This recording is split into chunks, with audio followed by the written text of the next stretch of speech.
Sir, ये motor tanker मैरीवेक्स है, जहाज में आग लगी हुई है।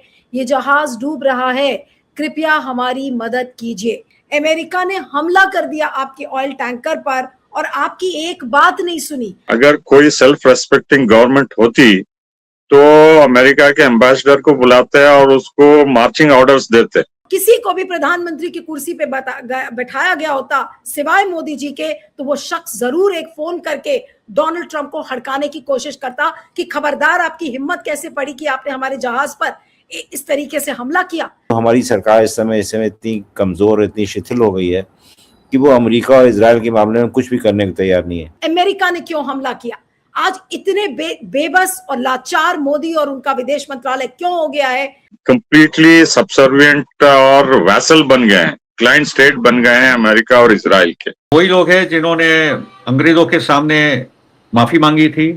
ये वही लोग हैं जो कोलैबोरेटर्स थे। बड़े बड़े नाम है आरएसएस और हिंदू महासभा के दौरान। अब दूसरे थर्ड पार्टी से भीख मांग रहे हैं ओमान से, तो आपकी हिम्मत क्या है? आज मोदी जी के मुंह पर ताला लगा हुआ है। ट्रंप ने कहा था कि मोदी मेरा दोस्त है, नहीं तो मैं इसका पॉलिटिकल करियर खत्म कर सकता हूँ। ये नौबत आ गई है हमारी आर्म फोर्सेस की कि हम अपनी नेवी को अपने लोगों के लिए, अपने हित के लिए इस्तेमाल नहीं कर सकते। सर, ये मोटर टैंकर मैरीवेक्स है, जहाज में आग लगी हुई है। ये जहाज डूब रहा है, कृपया हमारी मदद कीजिए। ओमान के तट के पास समुद्र में फंसे एक भारतीय नाविक की ये आवाज अब सोशल मीडिया पर चर्चा का विषय बना हुआ है। अमेरिकी मिसाइल हमले के बाद तेल टैंकर एमटी मैरीवेक्स पर सवार 24 भारतीयों की जान खतरे में पड़ गई थी और जहाज के इंजन रूम में मिसाइल लगने से आग भड़क गई और जहाज में बड़ा छेद हो गया। मिसाइल हमारे इंजन रूम में लगी है, नीचे बड़ा छेद हो गया है और जहाज में आग लगी है। कृपया जल्दी मदद भेजिए। हम सभी 24 क्रू सदस्य भारतीय हैं। सोचिए, ये घटनाक्रम सोमवार को ओमान के मसीरा तट के पास हुआ। पलाऊ के झंडे वाले तेल टैंकर एमटी मैरीवेक्स को अमेरिकी सेना ने निशाना बनाया और अमेरिका का आरोप था कि ये जहाज ईरान के बंदरगाह की ओर बढ़ रहा था और उसने अमेरिकी नाकेबंदी का उल्लंघन किया। अब आप ये सोचिए कि मोदी जी ये कहते हैं कि अमेरिका हमारा बड़ा अच्छा दोस्त है। भारत को ऐसी अवस्था में अमेरिका ने मरने के लिए छोड़ दिया। अमेरिका ने हमला कर दिया आपके ऑयल टैंकर पर और आपकी एक बात नहीं सुनी। आपके नाविक जूझते रहे, गिड़गिड़ाते रहे मदद के लिए, लेकिन अमेरिका ने उस इंजन में आग लगा दी, उस इंजन रूम में। ओमान की जो रॉयल एयरफोर्स ने बचाव अभियान शुरू किया। मसीरा द्वीप के एयरबेस से एक हेलीकॉप्टर उड़ान भरकर टैंकर की तरफ रवाना हुआ। करीब 20 मिनट बाद हेलीकॉप्टर जहाज तक पहुंचा और वहां फंसे सभी 24 भारतीय नाविकों को सुरक्षित बाहर निकाल लिया गया। क्या मोदी जी को फोन करके बात नहीं करनी चाहिए? क्या ऐसे में विदेश मंत्रालय को कंडेम नहीं करना चाहिए खुले शब्दों में कि ये बहुत गलत किया आपने? हमारे इतने स्ट्रैटेजिक टाइज हैं, हमने आपके देश में ये भी एग्री कर लिया कि हम आपके यहाँ $500 बिलियन हम इन्वेस्ट करेंगे 5 साल के लिए, और आप फिर भी हमारे लोगों पर हमला कर रहे हैं। आज क्या हम इतने निरीह, इतने सहाय बन चुके हैं? भारत नहीं बना है, मोदी जी बन चुके हैं अमेरिका के आगे इतने असहाय, बेबस, लाचार। और इसको क्या कहा जाए? ये देखिए वो तस्वीरें हैं, आपको देखकर दुख होगा। और मोदी जी आज किस बात का जश्न मना रहे हैं? मोदी जी आज इस बात का जश्न मना रहे हैं कि उन्होंने नेहरू जी का रिकॉर्ड तोड़ दिया। 4400 दिन मोदी जी ने आज पूरे कर लिए और नेहरू जी ने कितने दिन पूरे किए अपने प्रधानमंत्री के कार्यकाल के? महज 4399। आज अभी जब मैं आपसे बात कर रही हूं तो इस समय भारत मंडपम में एनडीए की बैठक चल रही है, जहां पर मोदी जी की पीठ थपथपाई जा रही है कि देखिए मोदी जी ने कितना बड़ा काम कर दिया, मोदी जी ने नेहरू का रिकॉर्ड तोड़ दिया। आज इस बात पर चर्चा हो रही है देश में, और हमारे सेलर्स को, हमारे 24 क्रू मेंबर्स को मरने के लिए छोड़ दिया। ये वो तस्वीरें आपको मैं दिखा रही हूँ, ये अपने मन से नहीं है, ये वो तस्वीरें हैं उस जहाज की जिसके इंजन रूम में आग लग गई। ये सोचिए, इतनी डरावनी और दर्दनाक ये तस्वीरें हैं। इसे सोचकर कोई भी कहेगा कि आप एक फोन उठाकर, अगर आज किसी को भी प्रधानमंत्री की कुर्सी पे बैठाया गया होता सिवाय मोदी जी के, तो वो शख्स जरूर एक फोन करके डोनाल्ड ट्रंप को हड़काने की कोशिश करता कि खबरदार, आपकी हिम्मत कैसे पड़ी कि आपने हमारे जहाज पर इस तरीके से हमला किया। आज मोदी जी के मुंह पर ताला लगा हुआ है। अमेरिका ने क्यों हमला किया? आज इतने बेबस और लाचार मोदी और उनका विदेश मंत्रालय क्यों हो गया है? वी थैंक ओमान अथॉरिटीज, लेकिन हम इतने बेबस हैं। 56 इंच की सरकार एक शब्द अमेरिका के लिए नहीं निकाल सकती कि आज अमेरिका की हिम्मत कैसे पड़ी। वी कंडेम, अरे एक लाइन तो वो बोल देते कि we condemn this US missile attack, एक शब्द नहीं निकला। आखिर इसकी बेबसी का कारण क्या है? और मोदी जी आज जश्न मना रहे हैं कि मैंने नेहरू का रिकॉर्ड तोड़ दिया। F-16 hornet Abraham Lincoln aircraft carrier से आके इसको जानबूझ के हमला किया। ये जहाज जो है कई दिनों से वहां गल्फ ऑफ ओमान वाटर्स में था और आरोप लगा रहे थे, लेकिन उसमें कुछ नहीं था। अगर कोई सेल्फ रेस्पेक्टिंग गवर्नमेंट होती तो अमेरिका के एम्बेसडर को बुलाते और उसको मार्चिंग ऑर्डर्स देते कि आपकी हिम्मत कैसी हुई हमारे सिटीजन्स पे हमला करने की और डे लाइट में जानबूझ के आप निशाना बनाए बोल के। और कोई और हुकूमत होती तो डिप्लोमेटिक रिलेशंस तक भी तोड़ते।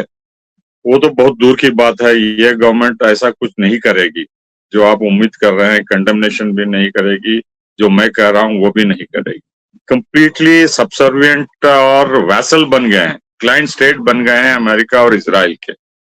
जो भी हमला करते रहे या ह्यूमिलिएशन करते रहे, ये टॉलरेट करते जाएंगे और भारत की जनता को यहाँ तक ला खड़ा हुए हैं कि जब हम बाहर जाते हैं तो हम पे सवाल उठाते हैं कि आपकी हुकूमत को क्या हो गया है, ये क्यों आप अमेरिका के इंसल्ट ह्यूमिलिएशन सह रहे हैं। अब इस वन मैन शो की फॉरेन पॉलिसी में ना कोई फॉरेन मिनिस्टर बोलता है, ना कोई एमपी बोलता है, ना खुद प्रधान जी बोलते हैं।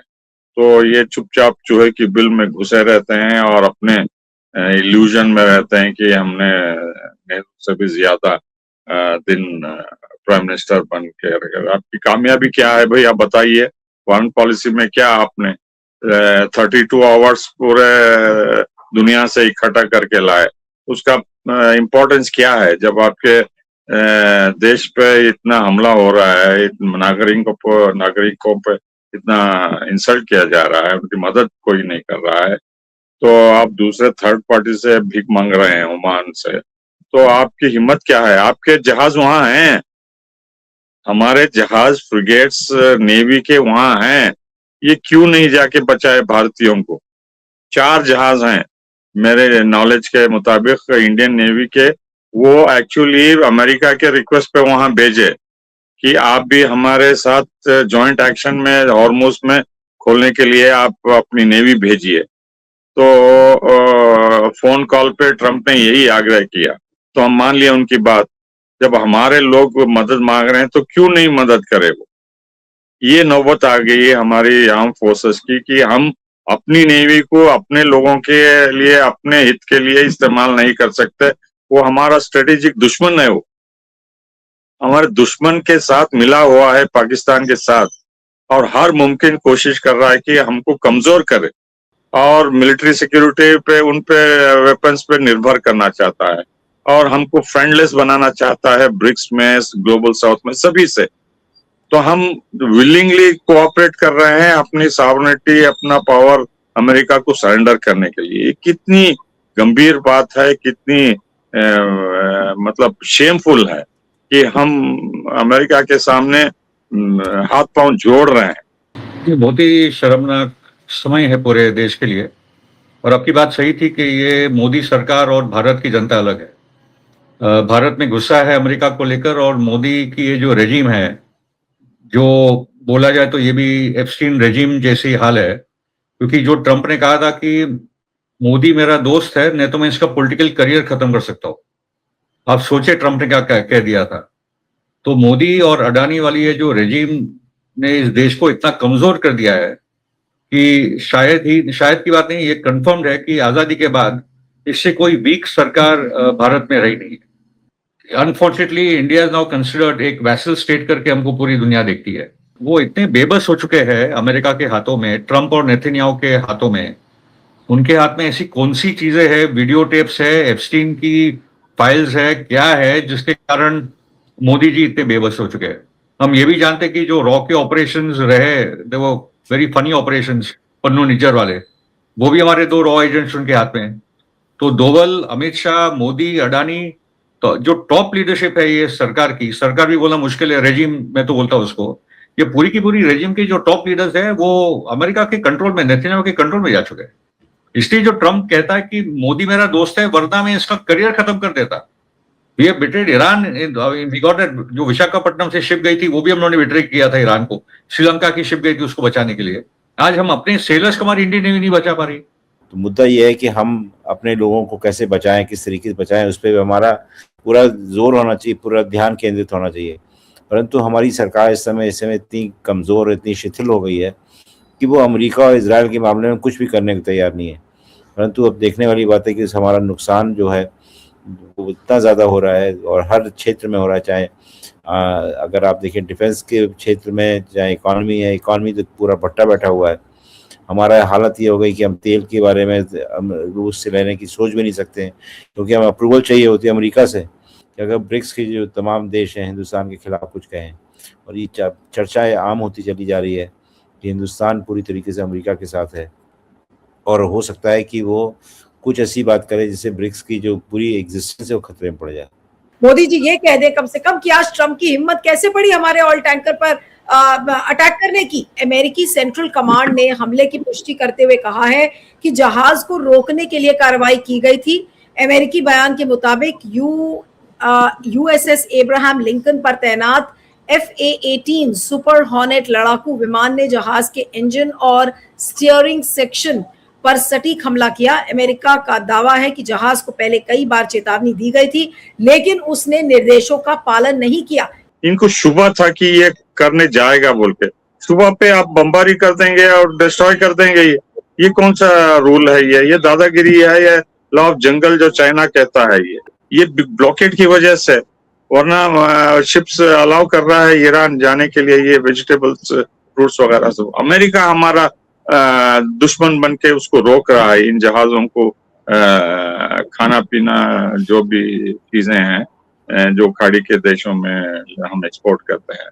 आप हमारे दुश्मन को सपोर्ट कर रहे हैं, पाकिस्तान को, और हम उम्मीद ये नहीं कर रहे थे, बल्कि साफ तौर पे उनको खुलेआम एक्सपोज करना चाहिए। क्या ये कर सकते हैं? क्या ये करेंगे? मुझे नहीं लगता कि ये गवर्नमेंट कंप्लीटली सरेंडर्ड है। कोई दोस्त देश इस तरीके की हरकत नहीं करेगा। पाकिस्तान का एग्जाम्पल देख लीजिए, हम पाकिस्तान को दुश्मनी तो समझते हैं। चाइना हमारे यहाँ बोलता है, चाइना के आगे हमारी घिघी बन जाती है, अमेरिका के आगे हम कुछ बोल ही नहीं पाते। ये किस तरीके की दोस्ती है, मुझे समझ में नहीं आ रहा है। क्या मोदी जी को खुले तौर पर अब आके ये बोलना चाहिए कि ट्रंप हमारे दुश्मन है? इतना इंसल्ट पिछले 1.5 साल से पोस्ट ऑपरेशन सिंदूर ट्रंप ने किया है मोदी का, ठीक है। 5 प्लेन गिरा, इस बार तो 11 प्लेन की भी एक बार एक जगह पे बोल दिया था। 10 बार बोलते कि सीज फायर हुआ है। इस बार मार्को रूबियो के एक भाषण में तो बात आ गई कि India approach for the cease fire. उसके बावजूद भी यहाँ से एक लब दी जा रहा है। ओके, पॉइंट इसके बार बार ये साइंस आ चुके हैं इस देश की जनता को, यहाँ के राजनीतिक दलों को, कि मोदी जी की सरकार कॉम्प्रोमाइज और सरेंडर हो चुकी है। इस देश को बचाने के लिए आपको वो लड़ाई लड़नी होगी अमेरिका के साम्राज्यवाद के खिलाफ और मोदी के सरेंडर के खिलाफ। अभी वक्त हो चुका है। इसलिए मोदी जी से जरा भी कोई उम्मीद रखना कोई मतलब नहीं रहा है, क्योंकि ये व्यक्ति ने पिछले 11-12 साल में इतना कबाड़ा कर दिया है देश के फॉरेन पॉलिसी का। जब हथकड़ी पहन के हमारे लोगों को भेजा था अमेरिका से, किसी देश के साथ इतना नहीं किया था जो हमारे देशवासी के साथ किया था। हाथ पीछे बांध के रखे थे, हथकड़ी पहना के भेजा था उनको। देश का इंसल्ट नहीं हुआ था वो टाइम पे। तो किधर है हमारा देश? ट्रंप के पुतले, ट्रंप के मंदिर बनाए गए इस देश में कि ट्रंप वहां से मुसलमानों को निकालेगा, क्योंकि यहाँ की जो भक्त है उनको एंटी मुस्लिम एजेंडा के अलावा कुछ समझ में नहीं आता। वही लोग हैं जिन्होंने अंग्रेजों के सामने माफी मांगी थी। ये वही लोग हैं जो कोलैबोरेटर्स थे, बड़े बड़े नाम है आरएसएस और हिंदू महासभा के दौरान, जिन्होंने अंग्रेजों के साथ कोलैबोरेटर का रोल प्ले किया था।